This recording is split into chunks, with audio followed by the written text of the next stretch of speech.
दोस्तों, रोज़ की translation blog में सबका हार्दिक स्वागत है। सबके मंगल भविष्य की कामना के साथ दोस्तों, आज के प्रेरणादायक विषय में मानव जीवन में क्षमाशीलता एक परिधान के समान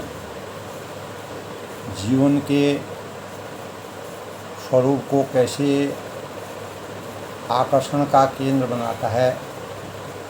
क्षमाशीलता से हम सामाजिक परिवेश में किस प्रकार से पूजनीय बनते हैं और हमारे विश्वास में, हमारे आस्था में, हमारे स्वरूप में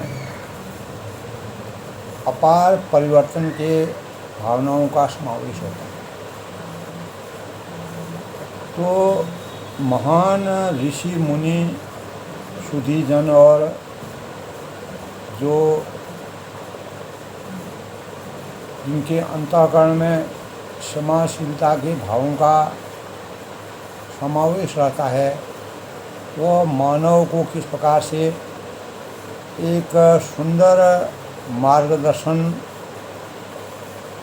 देते हैं और उसी मार्गदर्शन के परिणाम स्वरूप हम सामाजिक परिवेश में प्रेरणा के स्रोत के रूप में अवतीर्ण होते हैं। तो क्षमाशीलता हमारे जीवन में एक हमारा परिधान है, एक हमारा आभूषण है और यह हमारे जीवन का बड़ा ही स्वर्णिम विचारों की और अंतर्मन की अंतर्वेदना का सबसे बड़ा प्रतिमान है। तो क्षमाशील बनना मानव जीवन के लिए मानव जीवन को कितना परिलक्षित करता है, कितना मानवता के भावों से उसके जीवन को महान बनाने में कामयाबी हासिल करता है। यही से क्षमाशीलता से हमारे अंतःकरण में लचीलापन का प्रादुर्भाव होता है। यानी हम हर स्थिति में, हर परिवर्तन में, हर कठिनाइयों में, हर चुनौतियों में अनेक प्रकार के अच्छाई और बुराइयों का सही ढंग से निर्वहन करने में कामयाबी हासिल करती है। इसीलिए क्षमाशीलता हमारे जीवन के रूप के लिए एक परिधान के समान है। तो अनेकों कवियों ने क्षमाशीलता को मानव जीवन का एक उपहार बताया है। क्षमा बड़न को चाहिए, छोटन को उत्पात। बड़े लोगों का जो भाव होते हैं, जो सोच होते हैं, वह अगर कोई बुराई भी करता है तो उसमें भी कितना संयम उनके अंतःकरण में होता है, ये हमें सामाजिक परिवेश में अनेकों जगह दिखने को मिलता है। अर्थात एक अपराध करता है, उसको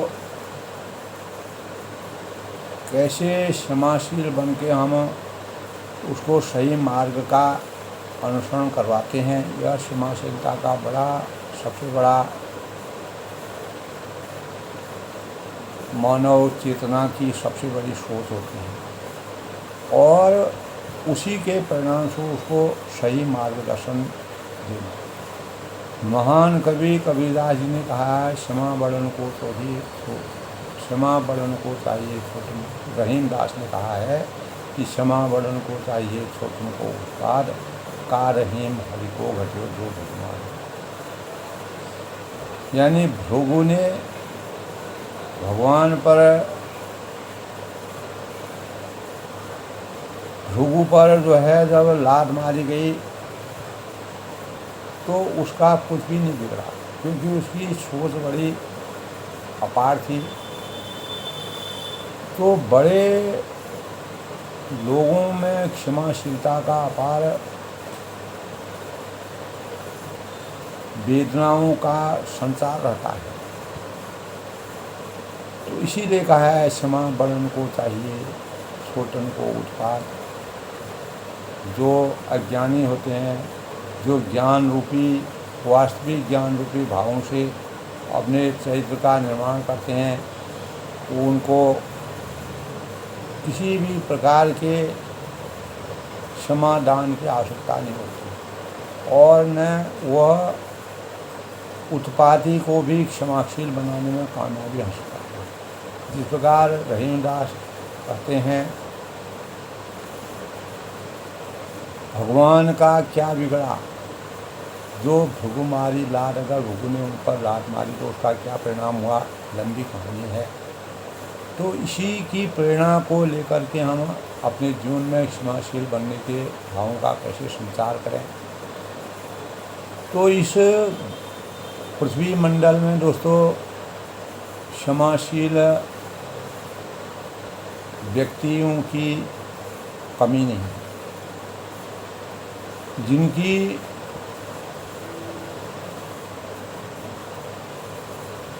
आत्मा में परमात्मा का वास होता है, उनकी नज़रों में, उनकी सोच में, उनके तो उनमें अज्ञानता या अनजान तथा बुद्धि विवेक की कमी से निश्चित मानसिकता के लिए भी क्षमाशीलता के भाव विद्यमान रहते हैं। यानी इसका मूल कारण यह होता है कि दोस्तों उनके मनोभाव में गलत को सही दिशा प्रदान करने की कला छुपी रहती है, और वह कभी बदले की भावनाओं से कार्य नहीं करते। साथ ही गलतियों में भी अच्छाई को तलाशने का प्रयास करके और शक्ति तलाशने की शक्ति उनमें विद्यमान रहती है। क्षमाशील जीवन उनके व्यक्तित्व की सबसे बड़ी पहचान होती है। तो क्षमा एक अनूठे दिव्यास्त्र या ब्रह्मास्त्र के समान है, जिसकी शक्ति इतनी अनोखी होती है, इतनी विचित्र होती है कि बिना रक्त पात के, बिना टूट फूट के, बिना किसी प्रकार के गलतियों के वह अपने कार्य में विजय प्राप्त, यानी विजय पताका फहराने में कामयाबी हासिल करते हैं। राष्ट्रपिता महात्मा गांधी ने क्षमाशीलता को अपने जीवन का आदर्श बनाया, जिसके परिणाम से उन्होंने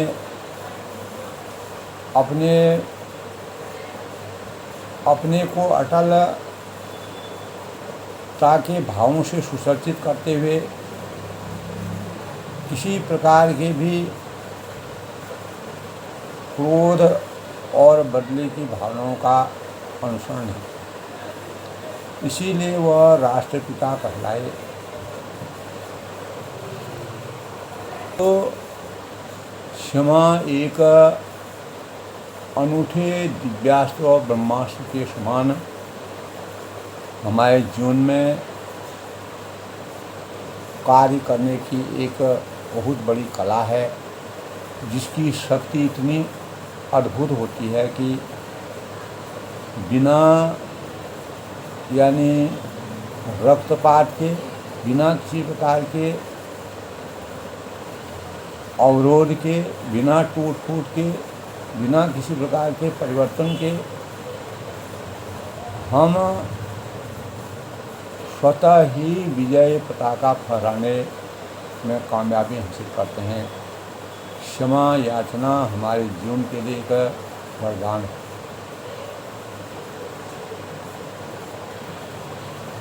तो और हृदय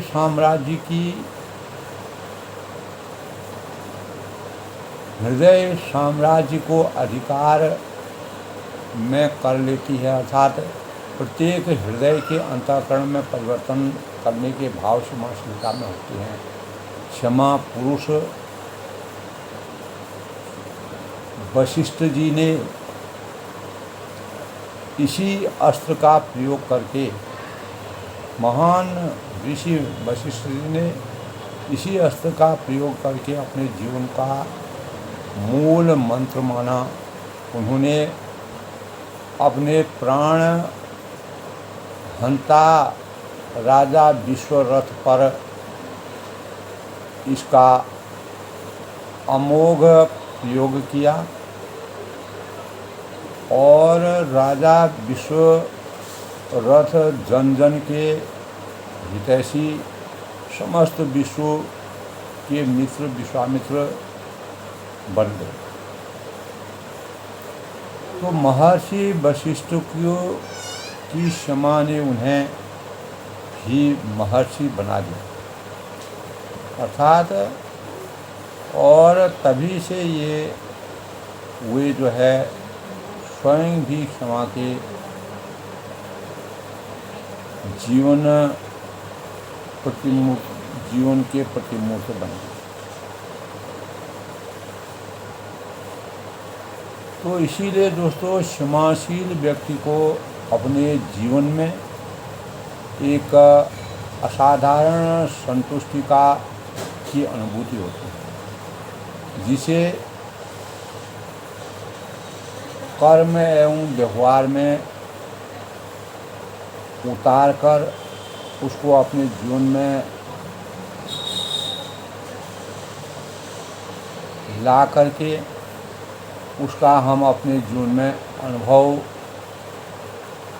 प्रत्येक मानव अपने जीवन में उसका अनुभव कर सकता है। इससे किसी भी मानव मात्र के आंतरिक गुण के विकास के साथ अनवरत गुणवत्ता में, यानी सकारात्मकता और सफलता के सूचक के रूप में जीवन को मार्गदर्शित करने में क्षमाशीलता कितनी अहम भूमिका अदा करती है। तो क्षमाशीलता की दोस्तों, अगर हम भाववृत्ति को अपनाकर, उसको ग्रहण करके, उसको अपने जीवन में चरितार्थ करते हुए हम भी सच्चे साहसी, पराक्रमी एवं उदार चेताओं की श्रेणी में गिने जा सकते हैं, अगर हमारे अंदर क्षमाशीलता के गुणों का संचार होने की क्षमता हो। तो इन साधनाओं, इन भावनाओं को अपनाकर हम जीवन में सही मानवता की गरिमा से अपने को सुनियोजित करने और सुशोभित कर सकते हैं, क्योंकि क्षमा दान से बड़ा कोई दान नहीं माना जाता। इस अभिव्यक्ति को अपनाकर कोई भी व्यक्ति विशेष अपने जीवन को धन्य समझेगा और उसके आत्मचिंतन में, उसकी आत्मा में अपार सुख की अनुभूति होगी, प्रसन्नता की अनुभूति होगी और सर्वे संतु सुखिनों की भावनाओं का संचार है। तो दोस्तों, यानी क्योंकि क्षमा दान से बड़ा कोई भी दान नहीं माना गया है। इस अभिव्यक्ति को अगर हम अपने जीवन में चरितार्थ करें, कोई भी व्यक्ति विशेष अपने जीवन को धन्य समझेगा। अतः हमें पारदर्शी और कुशल व्यक्तित्व की रचना करने के लिए क्षमाशीलता का संकल्प लेकर मानवीय संवेदनाओं को उजागर करने की आवश्यकता पर बल देना और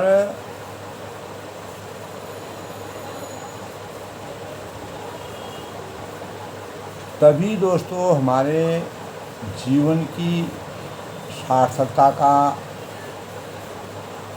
असली रहस्य है। यही हमारे जीवन की सार्थकता का सबसे बड़ा उद्देश्य है, ध्येय है। तो जिस व्यक्तित्व में, जिस व्यक्ति विशेष में क्षमाशीलता रहती है, वही सामर्थ्यवान कहलाता है। हमें अपने मन की शांति के लिए, मन की तृप्ति के लिए अगर हमको सही रूप से अगर क्षमाशीलता के भावों का अनावरण करना है, उनके उस भावों को अपने जीवन में चरितार्थ करना है, तो चरित्र में अगर उसको समाहित करने की क्षमता अपने आप विराजमान होती है। जबकि हम मन से, वाणी से और कर्म से उसके प्रति प्रतिबद्धता अनेक स्थानों पर, अनेक जगहों पर, अनेक प्रकरणों में हमारी परीक्षाएं होती हैं। उन परीक्षाओं में हमको परीक्षाओं से गुजरना पड़ता है। अगर उन परीक्षाओं में हम सफल हो जाते हैं तो हम एक सही क्षमाशील व्यक्ति बन सकते हैं। तो क्षमा हमारे जीवन में आभूषण की सी सौंदर्यता को के प्रतीक के रूप में है।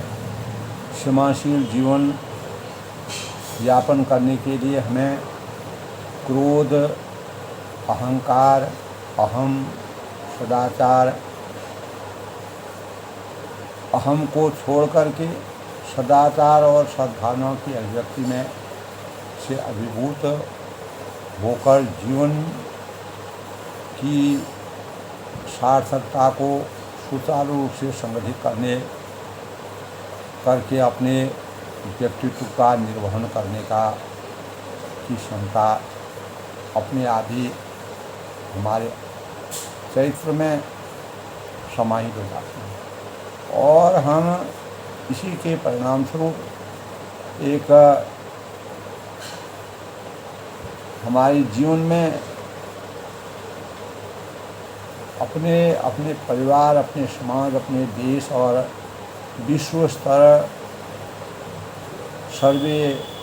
सर्व सुख भावों का और अयं निज परवेति गणना लघुचेतसानाम उदार सदितानां तो वसुधैव कुटुम्बकम्, यानी वसुधैव कुटुम्बकम् की भावनाओं का समावेश होता है। तभी हम पूरे विश्व स्तर पर शांति का एहसास कर सकते हैं। प्रत्येक मानव के अंतःकरण में, पूरे विश्व के स्वरूप में क्षमाशीलता के भावों का अगर प्रत्येक मानव के अंतःकरण में ऐसे भाव विराजमान होते हैं, निसंदेह ही मानव कल्याण संभव है, शांति का आभास हो और विश्व में होने वाले अनेक प्रकार के जो उतार चढ़ाव होते हैं, उन उतार चढ़ावों से और एक दूसरे से विसंगति, भावों का न मिलना, विचारों का न मिलना, तो हमारे अंदर भ्रातृत्व भाव, संप्रभुता, सदाचार और मानव धर्म की वास्तविक पराकाष्ठा का समावेश होने लगता है। मानव मानव का से मित्रता करने लगता है, मानव मानव की सहायता करने लगता है, मानव मानव अपने भावों से जुड़ता है। और अगर हम छोटी छोटी बातों में क्षमाशीलता के भावों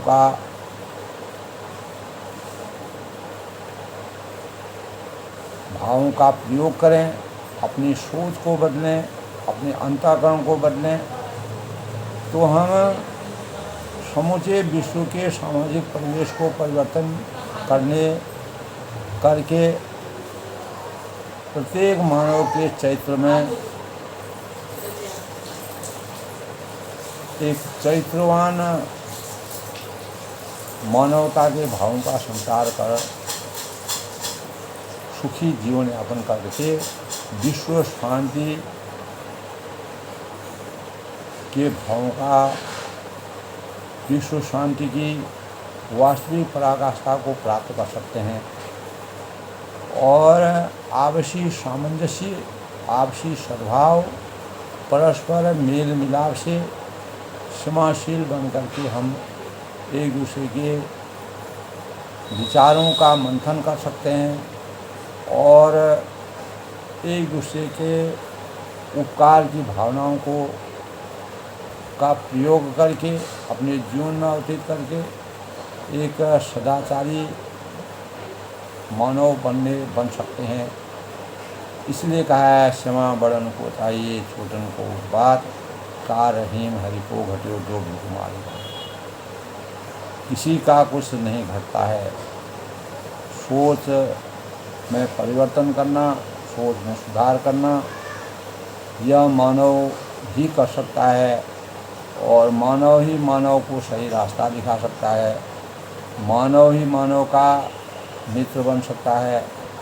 और इस प्रकार हम मानव धर्म का निर्माण करने में कामयाबी हासिल कर सकते हैं। आज के प्रेरणादायक विषय में मैं सभी का अभिनंदन करता हूँ, स्वागत करता हूँ। क्षमाशील बन के हमें अपने परिवार से लेके अपने देश और विश्व स्तर पर प्रत्येक मानव मात्र के साथ क्षमाशीलता के भावों का संचार करके प्रत्येक गलत मानव को भी सही मार्गदर्शन करने में अहम भूमिका निभा सकते हैं। सब लोग सुखी रहें, खुश रहें, प्रसन्न रहें।